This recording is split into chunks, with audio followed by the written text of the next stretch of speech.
and thanks to Bookshop West Portal for having us. And please buy books and buy a plushie, a Max plushie. Rory Sendak would like that, I think. Today is, I think, International Goth Day. That's why I'm wearing all black. Is it really? I saw that on the internet. So I forgot my eye makeup. So if you have black, represent. My short story collection is called Mormonia. It's 7 short stories, mostly set in Salt Lake City, Utah, and mostly about Mormons, hence the title, I guess. So I'm going to read from one called I Hope They Call Me on a Mission, which is it's like a Mormon song that all little kids learn. And I guess it's kind of a way to indoctrinate kids early on so that they want to serve missions. And a mission is where you go out for a couple of years and try to convert people to be Mormons, right? So my protagonist is called Richard Ballard, and he's going in for his interview with the bishop to see if he can get called to go on a mission. He has a real, a specific reason why he wants to go, and it's 1964, and he's 19 years old. I think that's all you need to know. When he finally discovered Brother Farley's name in embossed letters, each one ivory and smooth and unthreatening sans serif font, he stopped for a moment to gather his wits. He straightened his wool tie, patted the top of his head where a wild cowlick had been known to appear spontaneously in ruined school pictures. He was surprised at how nervous he'd become, how much this interview meant to him. He wasn't even sure he wanted to serve, especially if he had to leave the country or learn another language to do it. There would probably be inoculations. He always hated the sight of a needle. Anyway, if you go abroad, they tack on another 6 months, and 2 years without Karen was plenty, thank you very much. Bishop Farley called through the wall. "That you, Brother Ballard?" The man possessed a second sense. "Yes, sir." "Find a seat, and I'll be with you in a moment." Richard sat down in one of the gray folding chairs outside the bishop's office.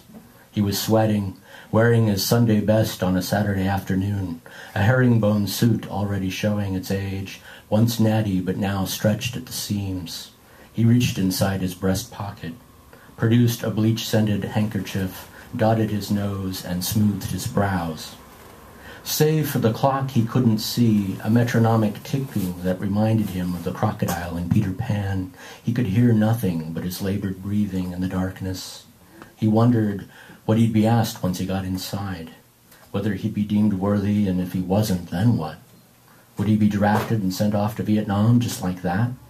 The whole topic of the escalating war was never broached directly with either Bishop Farley or Lavelle, but Eleanor mentioned it, Eleanor and Marlin, and it weighed heavily on his conscience.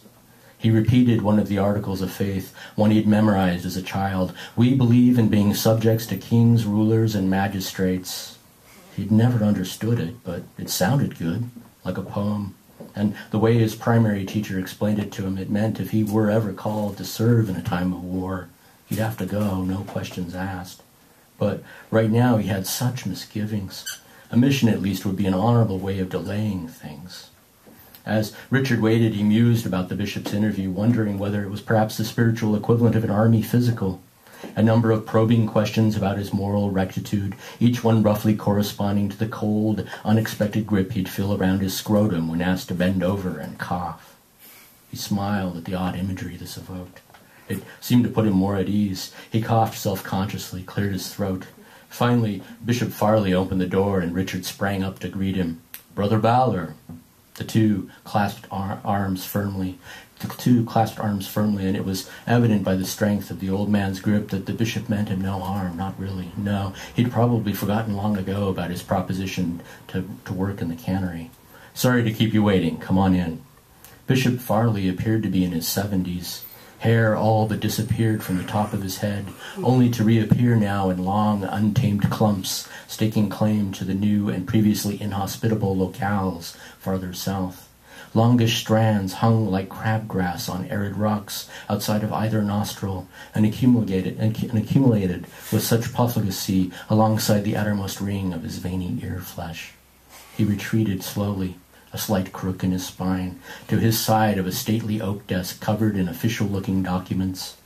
Richard sat down in the metal chair in front of it, yanked once with both thumbs hooked in his lapels. Brother Farley regarded him in silence for a moment.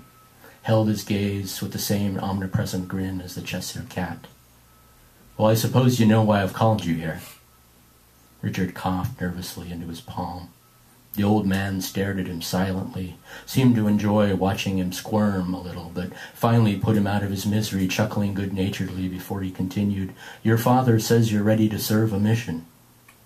That set his heart a-racing. "A mission is a big responsibility, Brother Ballard, not one that should ever be undertaken lightly."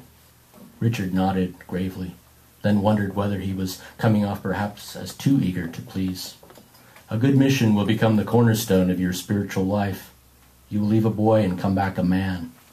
He'd heard all this before from his father, who, in the months since they'd become acquainted, often spoke in similar terms about his own mission, even though it had been anything but ordinary.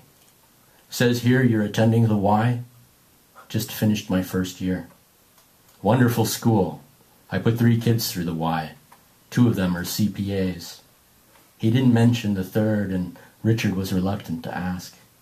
"Attended myself when it was called Brigham Young Academy." The bishop waited a moment, hoping Richard would pick up on his joke. It hadn't been called that for 100 years or more, but Richard was far too nervous to laugh. Rather than attempt to explain it, Bishop Farley peered down at his desk, glanced peevishly at his raw cuticles, and once his pride was fully restored, he proceeded, a little more tentatively, "Well, good. Good for you. I don't imagine this will take long, then. I just need to ask a few questions. Just a formality, really." Richard nodded. "So, you and Sister Rasmussen, I take it you're a couple now? Beautiful young woman, if you don't mind me saying so." Richard shook his head. "No, things aren't that serious. I mean, sure, we see each other socially." "Well, let me just get right to the point, then. You two haven't taken things too far, have you?" "No." "No heavy petting?" Richard thought about it for a moment. "Maybe you ought to define heavy petting," he said at last. "That means touching below the belt. You haven't done that, have you?"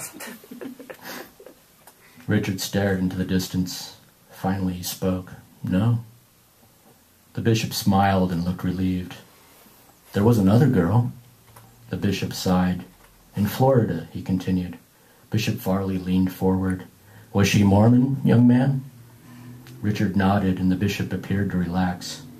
"Did you get her pregnant?" "What? No, it wasn't anything like that." "I see, but you did touch her below the belt."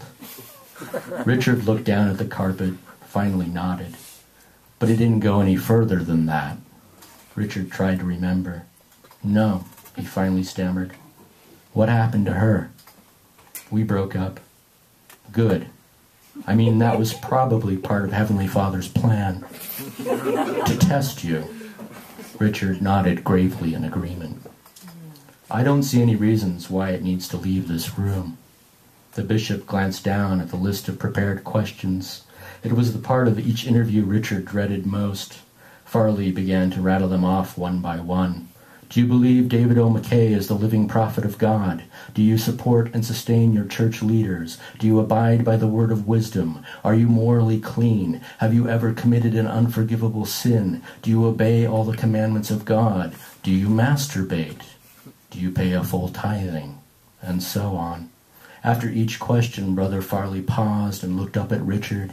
He seemed to study his body language intensely, even after he'd answered quietly in the affirmative or negative as each question required, before once again glancing down at his list and asking the next one. After he reached the bottom of the page, he flipped it over just to make sure there weren't any more on the back. Another joke? And then he smiled broadly, shoulders falling back into his chair. "That's all I needed," he said at last. "Was it as good for you as it was for me?"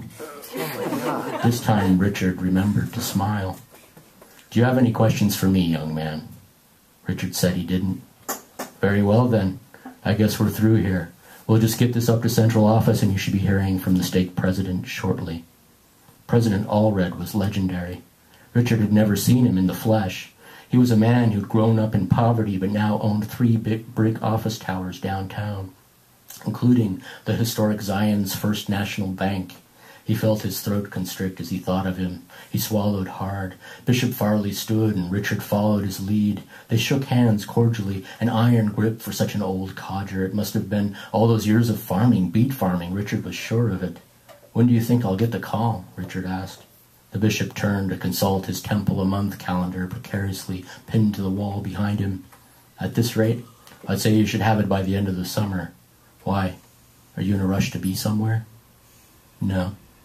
"Any place in particular you want to go, son?" "I didn't think it worked that way," Richard said. "I'm only joking with you." At that, the bishop sprang on the door and opened it. They squeezed hands once more as Richard made his exit, thanking him for the interview. Thank you.